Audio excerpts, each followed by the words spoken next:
राधे राधे दोस्तों, स्वागत है आपका मेरे चैनल आशीर्वाद अपनों का। मैं आपके लिए लाई हूँ शिक्षाप्रद कहानी की तहत एक और कहानी, महाकाल का चक्र। तो चलिए अब कहानी की तरफ बढ़ते हैं। सम्राट विक्रमादित्य अन्य राजाओं की तरह विलासी नहीं थे। वे हर समय इसी चिंता में रहा करते थे कि प्रजा को किस किस बात की तकलीफ है और वह किस प्रकार से दूर की जा सकती है। जिस शासक को प्रजा की चिंता नहीं, अपनी ही चिंता रहती है, वह प्रजा का रक्षक नहीं, भक्षक होता है। एक दिन प्रातः 4 बजे महाराज अपने महल से बाहर निकले। इस समय राजा किसान की वेशभूषा में थे। उसी वेश में एक ओर चल दिए। चलते चलते राजा विक्रमादित्य एक जंगल में पहुँचे। उन्होंने देखा कि एक तरफ से एक वृक्ष आया और उनके सामने वाली राह पर होकर आगे चलने लगा। उस वृक्ष ने महाराज को नहीं देखा, परंतु राजा ने देख लिया। थोड़ी दूर चलकर वह वृक्ष जमीन पर लोटपोट हो गया और आला वाला 16 साला नवयुवती बनकर एक कुएं पर जा बैठा। सम्राट ने छिप कर यह निराला खेल देखने लगे। तब तक कुएं पर 2 सिपाही आए। दोनों सगे भाई थे और छुट्टी लेकर घर जा रहे थे। युवती ने मुस्कुराकर बड़े भाई से कहा, तुम्हारे पास कुछ खाने को है? बड़े सिपाही बोला, जी नहीं। युवती ने कटाक्ष मारकर कहा, मुझे भूख लगी है। बड़ा सिपाही उस युवती पर मोहित हो गया। वह बोला, यदि आपकी आज्ञा हो तो समीप के किसी गांव से ले आऊं? युवती, आपको तकलीफ होगी। बड़ा सिपाही, आपके लिए तकलीफ? आपके लिए तो जान दे सकता हूँ। युवती, क्यों? बड़ा सुंदर सा कारण। सुंदरता भी ईश्वर में आती है। सुंदर चीज़ देखने से मालूम होता है कि मानो ईश्वर का दर्शन हो रहा है। युवती, तो ले आओ। बड़ा भाई चला गांव। युवती ने छोटे भाई को कटाक्ष मारा और अपने पास बुलाया। वह आकर अदब से अलग बैठ गया। युवती, मैं तुम्ही पर रिझ गई। छोटा, ऐसी बात मत कहिए। आपने बड़े भाई साहब पर कृपा कटाक्ष किया है। आप मेरी भाउज हैं और भाउज माता होती है। युवती, तुम बड़े मूर्ख मालूम पड़ते हो। छोटा, क्यों?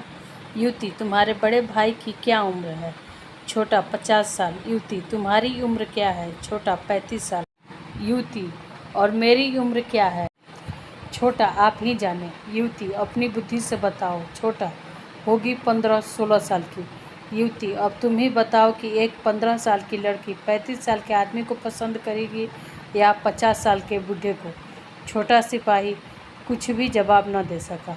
युवती, जो मैं कहूँ वही करो।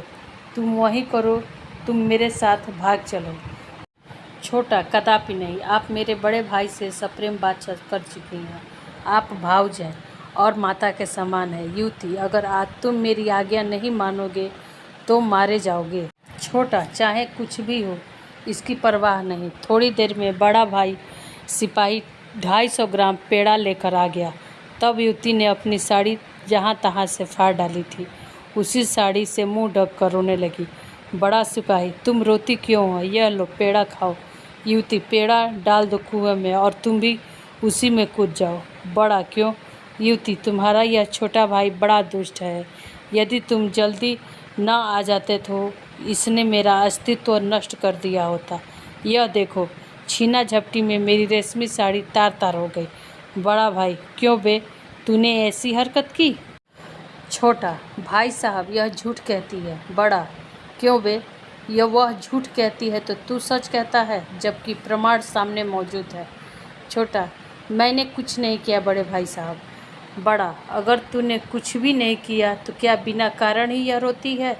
अगर बिना कारण ही रोती तो फिर साड़ी कैसे फटी? छोटा, मैं कुछ नहीं जानता भाई साहब। बड़ा, अबे साले, तू तेज बनता है, तू पापी है। छोटा, देखो, गाली मत देना, गाली में विष बसता है। बड़ा, खबरदार, चोरी और ऊपर से सीना जोरी, तू भाई नहीं दुश्मन है। इतना कहकर उसने अपने म्यान से तलवार को बाहर खींचा। छोटा भाई सुशील था, परंतु समयानुसार वह भी गर्मी में आ गया। आखिर वह भी तो सिपाही ही था। छोटे के मन में एक ही बात खटक रही थी कि बेकसूर होने पर भी अनजान और बदचलन औरत के कहने पर अपने सगे भाई को धर्म भ्रष्ट समझ रहा है।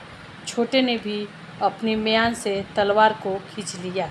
दोनों ने अपने अपने पैतरे बदले और तलवार युद्ध शुरू हो गया। एक तरफ तलवार की टक्कर आग उगल रही थी तो दूसरी ओर सिपाहियाना खून की गर्मी उबल रही थी। 5 मिनट में ही दोनों मरकर जमीन पर लेट गए। इस दृश्य को देखकर युवती हंसी जमीन पर लेट गई और लोट-पोट कर काला सांप बन गई।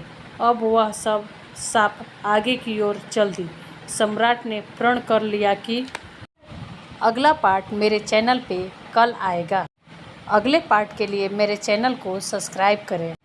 वीडियो अच्छा हो तो वीडियो को लाइक करें, अपने दोस्तों को शेयर करें और कमेंट करें। धन्यवाद। राधे राधे।